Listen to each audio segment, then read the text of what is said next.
বিদেশী সমস্যা আজিও সমাধান নোহোৱাৰ ক্ষেত্ৰত বিগত 4 দশকৰ বেছি এই ইস্যুটো জীয়াই ৰখাৰ ক্ষেত্ৰত কম বেছি পৰিমাণে সকলো ৰাজনৈতিক দলে জগৰীয়া আজি কংগ্ৰেছে অগপ বিজেপিক দোষাৰোপ কৰিছে অৱশ্যে ইউডিএফৰ কথা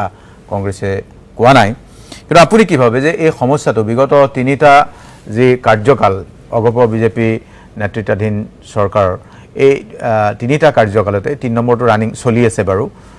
সমস্যাটো সমাধানৰ বাবে ব্যৱস্থা কৰা নাই কিন্তু প্ৰতিটো নিৰ্বাচনৰ সময়ত স্লোগান দিয়া হৈছে এই বিদেশী সমস্যাটো আসলতে কিছুমান ৰাজনৈতিক দলৰ কাৰণে তেওঁলোকৰ নিৰ্বাচন খেলা ভোট সংগ্ৰহ কৰাৰ এটা হাতিয়াৰ গতিকে আমি এটো সন্দেহ কৰি আছো সেই কাৰণেই এটো চৰকাৰৰ দায়িত্ব পোৱাৰ পিছতো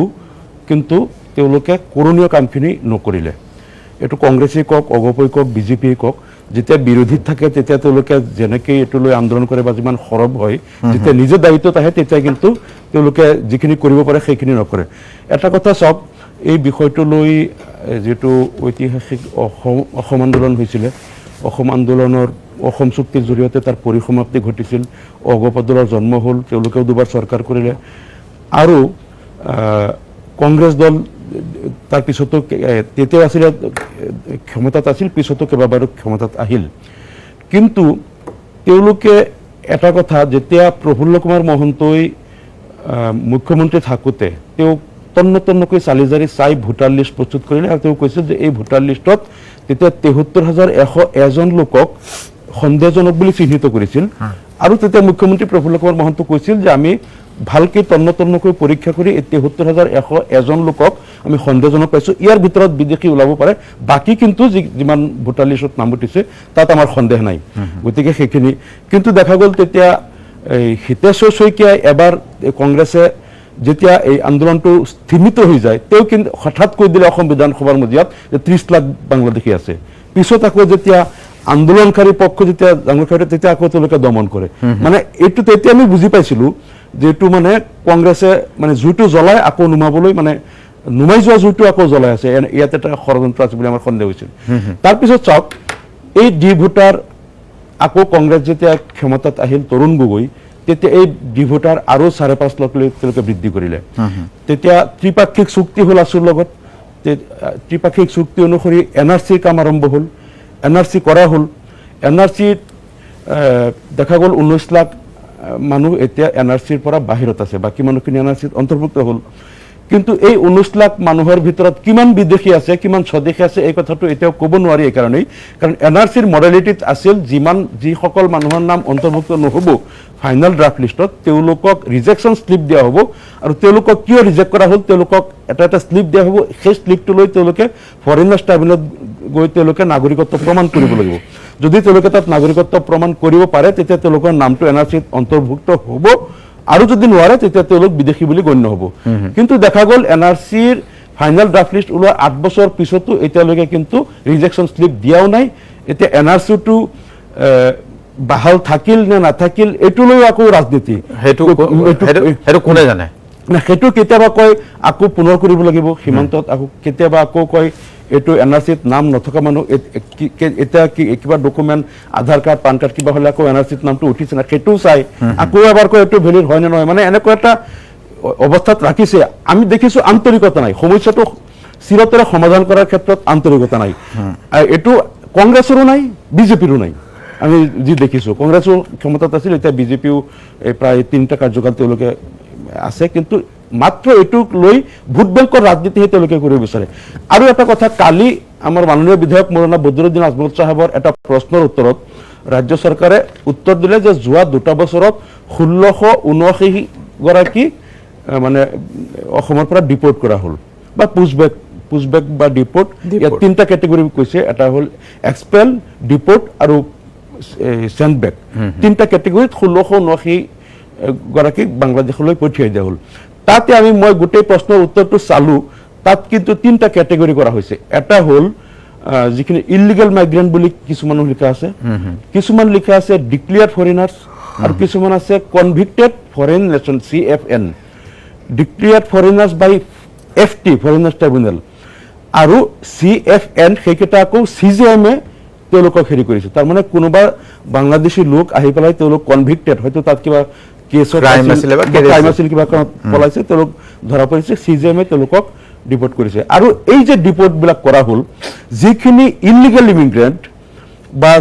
CFN কনভিক্টেড ফৰেইন নেশ্যনেল,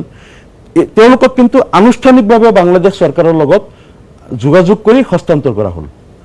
আৰু যিখিনি ডিক্লেয়াৰ্ড ফৰেইনাৰ্ছ বাই ফৰেইনাৰ্ছ ট্ৰাইব্যুনেল, এইখিনি কিন্তু আনুষ্ঠানিকভাৱে হস্তান্তৰ কৰা নহ'ল। তেওঁলোকক কি কৰা হয়, মাটিয়া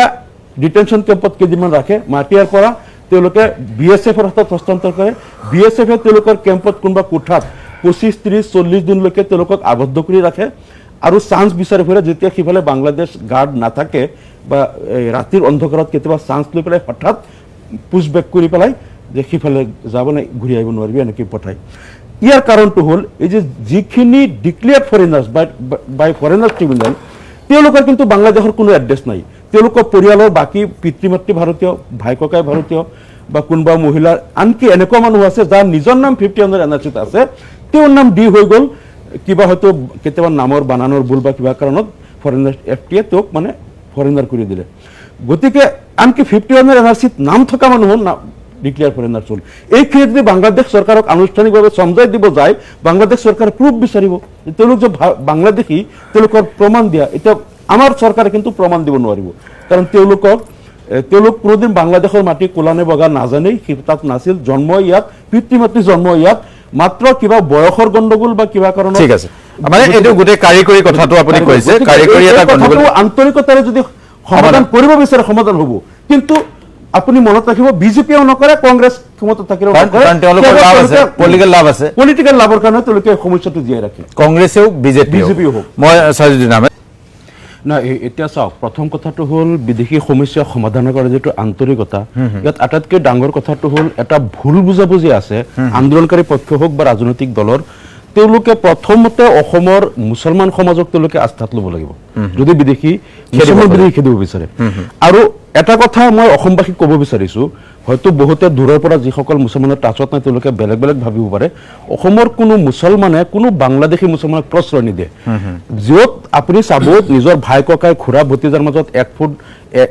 ফুট 2 ফুট মাটি লৈ কাজিয়া মাৰপিট মানে কেছ মোকদ্দমা হয়, নিজৰ ভাই ককাই 1 ফুট এৰি নিদিয়ে। ক'ত বাংলাদেশৰ কোনোবা মানুহ আহিলে কোন মুছলমান হ'ল বুলি এৰি দিব নেকি? কোনো যদি ক'ৰবাত কোনোবা বাংলাদেশী মুছলমান আহে, সবতকৈ আগত গৈ ৰিপৰ্টটো কিন্তু আমাৰ মুছলমান মানুহেই কৰে। আপোনালোকে থানাত খবৰ ল'ব ক'ৰবাত। আৰু দ্বিতীয় কথাটো হ'ল, মই নিজেও এজন মুছলমান সমাজৰ আৰু গোটেই অসমত মই ঘূৰি ফুৰোঁ, আৰু মই যিটো গম পাইছোঁ, যদি বাংলাদেশী ইলিগেলি কোনোবা আহে, তেওঁলোক কিন্তু ভোটাৰ লিষ্টত নাম উঠাবলৈ বা NRC-ত এপ্লাই তেওঁলোকে নকৰে। কোনোবা কিছুমান কেতিয়াবা বদমাছ কিছুমান থাকে, কেতিয়াবা চুৰ কৰে আহি, বা কিছুমান এই সৰু সুৰা ব্যৱসায়ত মানে অবৈধভাৱে আহে, ইয়াত আহে হয়তো কিবা কৰি গুচি যায় বা এনেকুৱা ধৰণৰ। যিসকল ভোটাৰ লিষ্টত নাম উঠাইছে বা NRC-ত এপ্লাই কৰিছে, তেওঁলোক কিন্তু বৈধ ভাৰতীয়। বাংলাদেশী অবৈধ আহাবিলাকে কোনোদিন এপ্লাই নকৰে। আৰু এই কথাটো, গতিকে এই কথাটো কিন্তু আপোনালোকেও, আপোনাক কথা এটা কওঁ, না এই কথাটো মই কমপ্লিট কৰিলোঁ, আপোনালোকে এইটো মোৰ লগত যাব, একদম গৈ গ্ৰাউণ্ড ৰিলেটেড আপুনি গৈ যদি গোটেই অসমত য'ত যায় যাব, গৈ পেলাই আপুনি নিজেও বুজি পাব, মই যিটো বুজি পাইছোঁ ইমান দিনে। আৰু এটা কথা হ'ল, এই যে FTৰ যিবিলাক জাজমেণ্ট ওলাই আছে, FT মেম্বাৰৰ ৰায়বিলাক আপুনি চাব, মানে ক'ৰবাত কোনোবাই 15টা ডকুমেণ্ট দিলে, গাভৰুৰ চাৰ্টিফিকেটত কিয় অশোক স্তম্ভ, বাকীকেইটাতো ভেলিড, স্কুল চাৰ্টিফিকেট গোটেই তেওঁৰ আছে, মানে তেওঁ ভাৰতীয় নাগৰিক, এইটো বিদেশী। গাভৰুৰ চাৰ্টিফিকেটত অশোক স্তম্ভ, এইটোতো এই পাৰ্টিৰ দুখ নহয়, বা কোনোবা পঞ্চায়ত ছেক্ৰেটাৰীৰ চাৰ্টিফিকেটত অশোক স্তম্ভ। ক'ৰবাত এনেকুৱা আছে যে তেওঁ স্কুল চাৰ্টিফিকেট যিখন স্কুলৰ পৰা তেওঁ আনিলে, ৰেজিষ্টাৰবিলাক, তেওঁ যে এডমিশ্যন সৰুতে পঢ়িছিল, এতিয়া মানুহজনৰ বয়স ধৰক 65, সেই যেতিয়া পঢ়িছিল LP স্কুলত, সেইজন হেডমাষ্টাৰ এতিয়া নাই, ৰিটায়াৰ্ড হৈ গ'ল। হেডমাষ্টাৰ হিচাপে সাক্ষী দিব লাগে FTত, নতুন যিজন আছে হেডমাষ্টাৰ, তেওঁ সেই সাক্ষী দিয়ে, কৈছে এইটো নহ'ব, তেওঁতো তেতিয়া নাছিলে। তো তেওঁ যিটো সেই তেতিয়া এডমিশ্যন ৰেজিষ্টাৰ পাইছে, সেইবিলাক মানে এনেকুৱা কিছুমান কাৰণত এইবিলাকক বিদেশী ডিক্লেয়াৰ কৰে। আপুনি নিজেও আচৰিত হ'ব যে কি হৈ আছে ঘটনা অসমত। গতিকে এই কাণ্ডবিলাক FTৰ, সেইকাৰণেই মই যে কালি যিটো অসম বিধানসভাত উত্তৰ দিছে যে FTয়ে যিখিনি ডিক্লেয়াৰ ফৰেইনাৰ্ছ কৰিছে, তেওঁলোকক কিন্তু বাংলাদেশক হস্তান্তৰ নকৰে চৰকাৰে, এই যে মনে মনে ৰাতি চুৰকৈ পাৰ কৰে। কাৰণ গভৰ্ণমেণ্টে জানে যে এইবিলাক হস্তান্তৰ কৰিবলৈ এওঁলোক ভাৰতীয় নাগৰিক, এওঁলোকক বাংলাদেশী বুলি আমি প্ৰমাণ কৰিব নোৱাৰিম, কাৰণ তেওঁলোকৰ পিতৃ মাতৃ ককা দেউতা ইয়াত আছে। 1915 চনত মাটি কিনা ৰেকৰ্ড আছে ককা দেউতা না, না, না, গতিকে আমিনুল ইছলাম আপুনি যদি বিশ্বাস নকৰে মোৰ লগত যাব FTS জাজমেণ্ট দিয়াবিলাক একেলগে বহি চাম সুস্থ মানুহ হিচাপে সুস্থ ভাৱে আপুনিও চাব জাজমেণ্ট বিলাক কেনেকে দিছে মই জানতে উদাহৰণ এটা আপোনাক দিলো। নাই, ইয়াতে আপুনি দিব পাৰে। কিন্তু মই দেখিছো মাজতে কৈছো সেইকাৰণে কিন্তু বেছি নলওঁ আপুনি শুনক যে এইটো কথা হ'ল তেওঁলোকৰ বেকগ্ৰাউণ্ড কি মই নাজানো মই গ'লে তাত হেৰি কৰিলে গম পাম কিন্তু মই এনেকুৱা বহুত কেছ পাইছো 51ৰ NRCত নাম থকা মানুহো এতিয়া ডিভোটাৰ হৈ বাংলাদেশী হৈছে